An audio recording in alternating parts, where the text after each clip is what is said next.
اولئک لهم نصیب مما کسبوا واللہ سریع الحساب واذکروا اللہ فی ایام معدودات فمن تعجل فی یومین فلا اثم علیہ ومن تأخر فلا اثم علیہ لمن اتقى واتقوا اللہ واعلموا انکم الیہ تحشرون۔ صدق اللہ العظیم۔ اولئک لہم نصیب، یہی وہ لوگ ہیں کہ ان کے لیے حصہ ہے مما کسبوا، اس میں سے جو اس نے محنت کمائی کی، واللہ سریع الحساب، اللہ رب العزت جلد حساب لینے والے ہیں۔ واذکروا اللہ،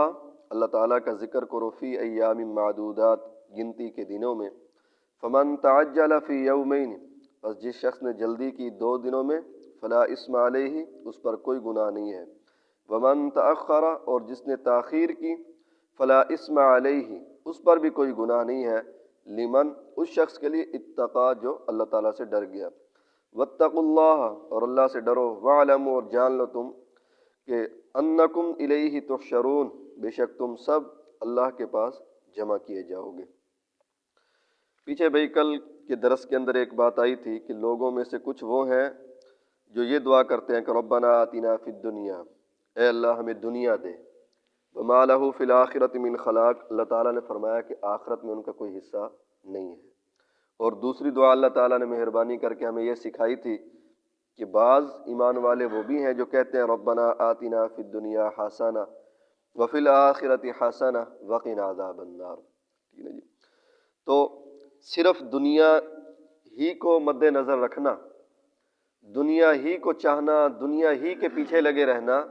یہ اسلام کے اندر کوئی اچھا نہیں ہے، اس کو پسند نہیں کیا جاتا، ٹھیک ہے نا جی، کہ ہر وقت 2 کو 4 کرنے کے چکر میں، جس کو ہم کہتے ہیں لگے رہنا، مال بناؤ مال بناؤ، اللہ اور کے حقوق کو چھوڑ دو، ٹھیک ہے نا جی، جو فرائض ہیں ان کو چھوڑ دو، ٹھیک ہے جی۔ اور دوسری بات یہ ہے کہ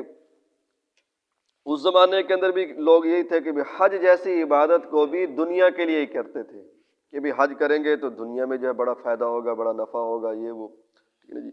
اور دعائیں بھی دنیا کی ہی مانگتے رہتے ہیں۔ ہمارے ہاں آج بھی یہی زیادہ بن گیا ہے تعلق، کسی بزرگ کے پاس بیٹھیں گے، آخرت کی فکر نہیں کریں گے، ساری دنیا کے لیے کہ بھئی میرا کاروبار ٹائٹ ہو جائے، میری جو ہے یہ ہو جائے، میرا وہ ہو جائے۔ اور کوئی تعویذ لینے جائیں گے، وہ بھی اسی چیز کا تعویذ ہوگا کہ میرے حالات درست ہو جائیں، میرا یہ ہو جائے، وہ ہو جائے، ٹھیک ہے نا جی۔ اور حتیٰ کہ کسی کو اگر پانی کا گلاس بھی پلائیں گے تو اس سے بھی دنیا کی ہی وہ طلب اور دنیا کا ہی مطلب اور دنیا کا ہی مفاد نکالنے کے چکر کے اندر ہوتے ہیں۔ یہ بیماری مجھ سمیت ہم سب کے اندر یہ ہے نا، ٹھیک ہے جی۔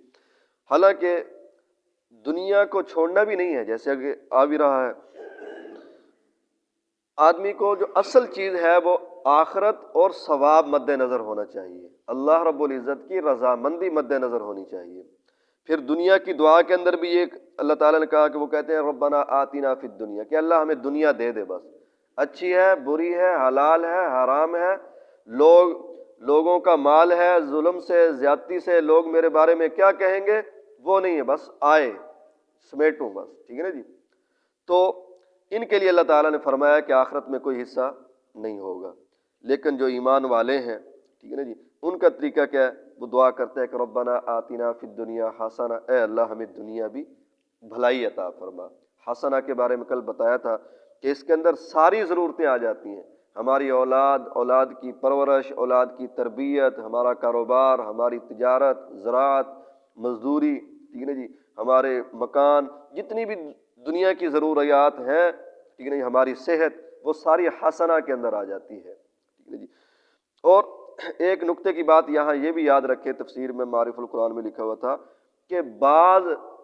جاہل قسم کے صوفی کہہ لیں یا جو ہے وہ زیادہ نہ پڑھے، وہ کہتے ہیں ہمیں دنیا سے کوئی ضرورت نہیں ہے، دنیا کی ہمیں کوئی ضرورت نہیں، دنیا نہ آئے، دنیا کہیں اور چلی جائے، ہمیں تو صرف آخرت کی وہ ہے۔ یہ بات بھی صحیح نہیں ہے، ہم دنیا کے بھی اللہ تعالیٰ کے محتاج ہیں، دنیا کے بغیر بھی، مال کے بغیر بھی، ٹھیک ہے نا جی، بہت سارے احکام ہم ادا نہیں کر سکتے۔ مال ہوگا تو ہم حج کر سکیں گے، مال ہوگا تو ہم زکوٰۃ ادا کر سکیں گے، مال ہوگا تو ہم غریبوں کی مدد کر سکیں گے، مال ہوگا تو ہم مساجد مدارس کے اندر خرچ کر سکیں گے۔ اس لیے صرف دنیا کے پیچھے بھاگے رہنا اور آخرت کی فکر نہ کرنا، آخرت کی تیاری نہ کرنا، آخرت کو مد نظر نہ رکھنا، یہ بھی صحیح نہیں ہے۔ اور صرف آخرت کا ہی خیال رکھنا، دنیا میں بچے بھوکے مر رہے ہیں، بچوں کی فکر نہیں ہے، یہ بھی کوئی اسلام کے اندر اچھا نہیں ہے۔ اس لیے دعا کے اندر یہ فرمایا کہ ربنا آتنا فی الدنیا حسنہ، کہ اللہ ہماری دنیا کو بھی اچھا فرما، وفی الآخرۃ حسنہ، اور ہماری آخرت کو بھی اچھا فرما۔ یہاں تفسیر مظری کے اندر میں پڑھ رہا تھا کہ حضور نبی کریم صلی اللہ علیہ وسلم نے ایک شخص کو دیکھا بہت زیادہ کمزور، دبلا پتلا۔ آپ نے پوچھا کہ تجھے کیا ہو گیا ہے، کتنا کمزور اور اس طرح بیمار لگ رہا ہے؟ فرمایا کہ میں اس صحابی ہوگا کہ میں نے اللہ تعالیٰ سے دعا کیا کہ یا اللہ آخرت کا عذاب میں برداشت نہیں کر سکتا، دنیا میں ہی مجھے سزا دے دے۔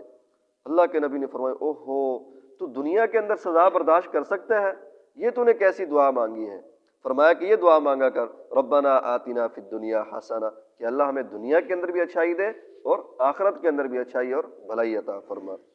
اور تفسیر مظری کے اندر ہی لکھا ہوا تھا حدیث کہ حضور نبی کریم صلی اللہ علیہ وسلم جب دعا شروع فرماتے تھے تو اسی دعا سے، ربنا آتنا فی الدنیا حسنہ وفی الآخرۃ حسنہ وقنا عذاب النار سے، اور جب ختم فرماتے تھے دعا تب بھی یہی دعا پڑھتے تھے، ربنا آتنا فی الدنیا حسنہ وفی الآخرۃ حسنہ وقنا عذاب النار۔ اور اسی طرح آپ نے اگر دو دعائیں مانگنی ہوتی تھی، مثلا ٹائم اگر تھوڑا ہو، دو دعائیں مانگنی ہے، تو آپ ایک یہ دعا پڑھ کے ربنا آتنا فی الدنیا والی پر دعا ختم کر دیا کرتے تھے۔ لیکن ہماری دعا کے لیے جو طریقہ ہے، مستحب کہہ لیں اور اچھا کہہ لیں، وہ یہ ہے کہ پہلے اللہ تعالیٰ کی تعریف کرنی ہے، الحمدللہ رب العالمین کہہ لیں، ٹھیک ہے، یا رب لک الحمد کما ینبغی لجلال، جو بھی اللہ تعالیٰ کی تعریف کے الفاظ آتے ہیں، یا حی یا قیوم برحمتک استغیث، یا رحمان یا رحیم، یا مالک الملک یا ذی الجلال والاکرام کہہ لیں، سورۃ فاتحہ پڑھ لیں، اس کے بعد درود پاک پڑھیں، ٹھیک ہے نا جی، اور اس کے بعد دعا مانگیں۔ عربی والی دعائیں آتی ہیں تو وہ مانگیں، اگر عربی والی نہیں آتی تو اپنی اردو کے اندر، پنجابی کے اندر، سرائکی کے اندر، جو ہماری زبان ہے اس کے اندر مانگیں دعا، اس کے بعد پھر درود پاک پڑھیں، اور اس کے بعد جو ہے دعا کو کیا کرنا ہے، ختم کرنا ہے۔ یہ دعا کا ادب ہے، کیونکہ درود پاک ایسی عبادت ہے جو کبھی رد نہیں ہوتی، یہ مقبول ہی مقبول ہوتی ہے۔ ہماری دعا دونوں درودوں کے درمیان ہوگی تو اللہ تعالی جب درود کو قبول فرمائیں گے تو ہماری دعا کو بھی قبول فرمائیں گے۔ یہ اللہ تعالیٰ کا جو ہے وہ اس کے خلاف ہے سخاوت کے، کہ آگے پیچھے کا درود قبول فرما لے اور ہماری دعا کو رد کر دیں، نہیں، ایسا نہیں ہوگا۔ تو فرمایا واقعنا عذاب النار، اے اللہ ہم کو عذاب سے بچا۔ آگے فرمایا کہ اولئک لہم نصیب مما کسبوا، یہ وہ لوگ ہیں کہ ان کے لیے وہ حصہ ہے جو انہوں نے کمایا ہے۔ دنیا اور آخرت دونوں کی محنت کی ہے، دونوں ملیں گی، اور اگر صرف دنیا کی ہی پیچھے پڑے رہے، دنیا کو ہی کماتے رہے، تو پھر صرف دنیا ہی جو ہے وہ ملے گی۔ آگے جو آیت بھی ترجمہ کیا ہے اس کی تفسیر انشاءاللہ کل کر دیں گے، پھر ٹائم زیادہ ہو جاتا ہے۔ اللہ تعالیٰ سے دعا ہے کہ اللہ تعالیٰ ہمیں عمل کی توفیق نصیب